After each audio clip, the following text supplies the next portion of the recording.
Question 5 है, given sec theta equal to 13/12। sec theta की value 13/12 given है। ये जो सिंबल होता है थीटा का होता है। Calculate all other trigonometric ratio, बाकी सारे टेक्नोमेट्रिक रेशियो आपको फाइंड आउट करने हैं जब आपको sec थीटा की वैल्यू 13/12 दे रखी है। हमने एक राइट एंगल ट्रायंगल फॉर्म कर दिया क्योंकि trigonometric ratio right angle triangle पे ही फॉर्म होते हैं। तो राइट एंगल ट्रायंगल फॉर्म कर दिया ABC, बी पॉइंट पे हमारा 90 डिग्री है और ए जो एंगल ए है वो क्या है, उसकी वैल्यू थीटा रख दी। तो हमको क्या दे रखा है, sec थीटा। ठीक है, sec की जो फॉर्मूले से sec की वैल्यू होती है वो क्या होती है, sec की वैल्यू होती है हाइपोटेनस अपॉन बेस। ठीक है, हाइपोटेनस अपॉन बेस। तो हाइपोटेनस कितना दिख रहा है 13, तो 13K और बेस दिख रहा है 12, तो 12K। ये रेशियो है। ठीक है, ये रेशियो वाला कॉन्सेप्ट है, इस वजह से K लिखा गया, क्योंकि एक्चुअल में हुआ क्या होगा, 13 के साथ समथिंग कोई कॉमन फैक्टर रहा होगा, ऐसे 12 के साथ कोई कॉमन फैक्टर रहा होगा, इन दोनों में कॉमन फैक्टर था, वो फैक्टर से फैक्टर दोनों कॉमन फैक्टर कैंसिल आउट हो गए, तब जाके रेशियो बचा 13/12। नॉर्मली सिचुएशन पर हम क्या करते हैं, नॉर्मली सब लोग 13/12 लेके कैलकुलेशन करते हैं, रिजल्ट सेम ही आता है। लेकिन अगर आप कॉन्सेप्ट समझ रहे हो, ये ट्रिग्नोमेट्रिक रेशियो है, रेशियो का कॉन्सेप्ट के अकॉर्डिंग यहाँ पे जरूर कुछ कॉमन फैक्टर रहा होगा। वो कॉमन फैक्टर हमने एज्यूम कर लिया के दोनों में है कॉमन फैक्टर, तो के से के कटा होगा, इस वजह से 13/12 आया होगा। तो अकॉर्डिंग टू सेक थीटा या सेक थीटा का जो फॉर्मूला होता है, सेक थीटा का फॉर्मूला क्या होता है, जैसा कि अभी मैंने बताया, सेक थीटा इक्वल टू होता है 13/12 गिवन है आपको। ठीक है, लेकिन फॉर्मूले से सेक थीटा इक्वल टू क्या होता है, hypotenuse upon base, hypotenuse upon base. ठीक है, और ये कितना गिवन है आपको 13/2। हाइपोटेन्यूज कितना है दिख रहा है मुझे, AC अपॉन बेस है मेरा AB इज इक्वल टू हो जाएगा 13/2। तो यहां से मैं AC क्या लिख सकता हूं, AC लिख सकता हूं, AC कितना रहा होगा 13, एक कॉमन फैक्टर K। ठीक है, ऐसे AB रहा होगा 2, 12 है। ठीक है, ये 12 है, 12K। ठीक है, अब मेरे पास एक ट्रायंगल की, राइट एंगल ट्रायंगल की दो साइड हैं, तो थर्ड साइड में ढूंढ सकता हूं पाइथागोरस थ्योरम से,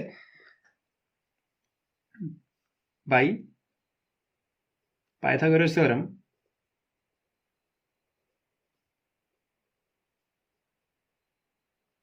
पाइथागोरस थ्योरम अगर आप अप्लाई करोगे तो पाइथागोरस थ्योरम क्या कहती है, पर हाइपोटेनस का square is equal to perpendicular square plus base का स्क्वायर। लेकिन हमारे पास ऑलरेडी हाइपोटेनस है, तो हम क्या करेंगे, हमको परपेंडिकुलर का स्क्वायर चाहिए, तो परपेंडिकुलर के स्क्वायर के साथ प्लस बेस का स्क्वायर होता है। ठीक है, तो ये प्लस जो बेस का स्क्वायर है, इसको उधर भेजेंगे इक्वल के दूसरी साइड, तो बन जाएगा वहां जाके माइनस। तो मैं सीधे लिखने वाला हूं इसको, BC equal to, Pythagoras theorem हमने कई बार पढ़ी हुई है, उम्मीद है आपको ये सीधे सीधे कैलकुलेशन समझ में आएगी। BC इक्वल टू हो जाएगा हाइपोटेनस के स्क्वायर में से बेस का स्क्वायर माइनस, यानी AC के स्क्वायर से AB का स्क्वायर क्या हो जाएगा, माइनस हो जाएगा।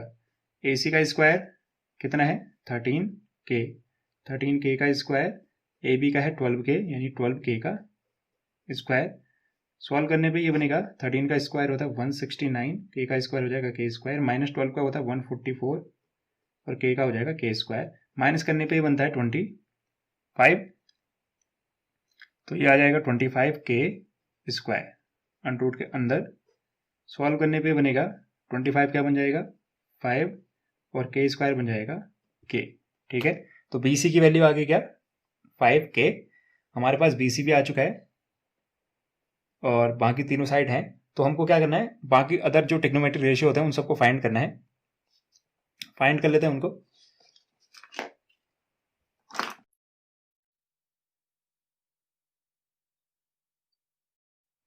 तो पहला टेक्नोमेट्रिक रेशियो होता है हमारा tan theta,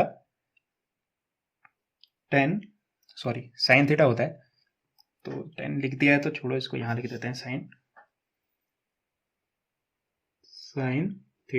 theta equal to क्या होता है, perpendicular upon hypotenuse.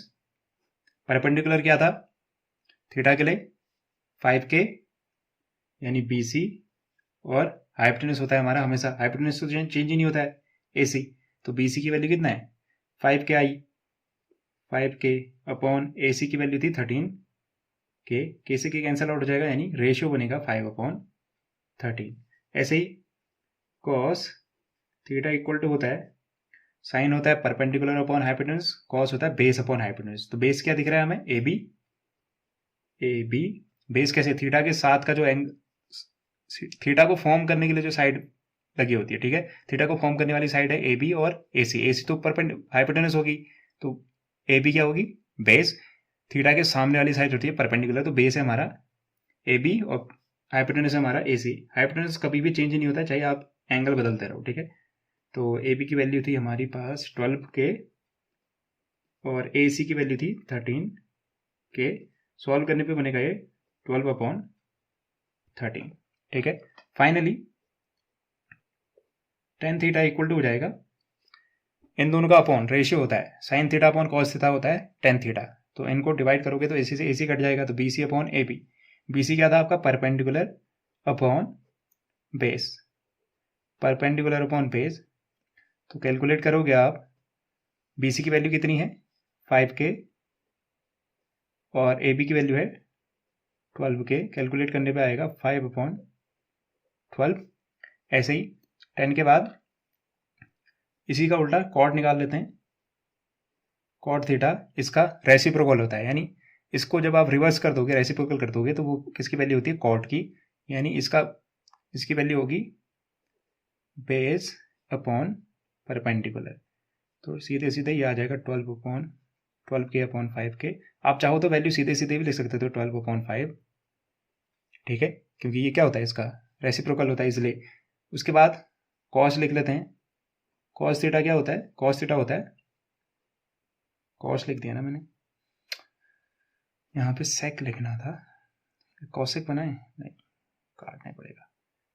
Sec theta is equal to क्या होता है, 1/cos।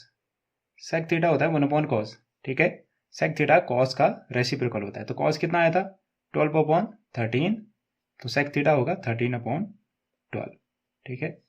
इस ऐसे ही कॉसेक थीटा क्या होता है, रेसिप्रोकल होता है किसका, साइन थीटा का। तो साइन थीटा कितना आया था, साइन थीटा आया था 5/13, तो ये हो जाएगा 13/5। उम्मीद करता हूँ आपको ये एक्सप्लेनेशन पसंद आया होगा और समझ भी आया होगा। Thank you and have a nice day.